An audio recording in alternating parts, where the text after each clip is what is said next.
Assalamualaikum warahmatullahi wabarakatuh. Perkenalkan, nama saya Intan Permatasari Widyaningsih, NIM 2019-12131, kelas akuntansi UMKM 4C.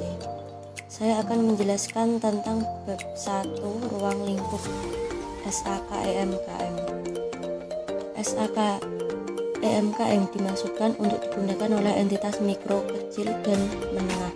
Entitas mikro, kecil, dan menengah merupakan entitas tanpa akuntabilitas publik yang signifikan bagaimana didefinisikan dalam SAK etap yang memenuhi definisi dan kriteria usaha mikro, kecil, dan menengah sebagaimana diatur dalam peraturan perundangan yang berlaku di Indonesia. SAK-EMKM digunakan oleh entitas yang tidak memenuhi definisi dan kriteria dalam paragraf jika otoritas mengizinkan entitas tersebut untuk menyusun laporan keuangan berdasarkan SAK-EMKM.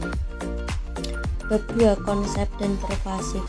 Tujuan laporan keuangan adalah menyediakan informasi posisi keuangan dan kinerja suatu entitas yang bermanfaat bagi sejumlah besar pengguna dalam pengambilan keputusan ekonomi oleh siapapun yang tidak dalam posisi meminta laporan keuangan khusus untuk memenuhi kebutuhan informasi.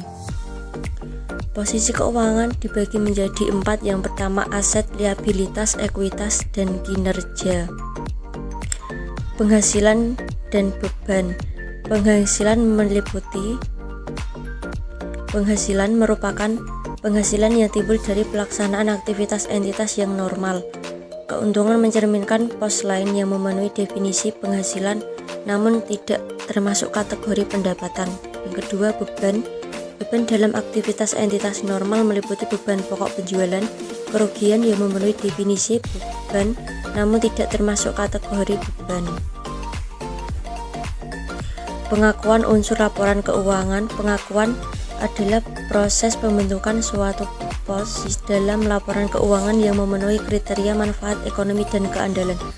Pengakuan unsur laporan keuangan dibagi menjadi 2, yaitu manfaat ekonomi masa depan dan keandalan, dan pengukuran.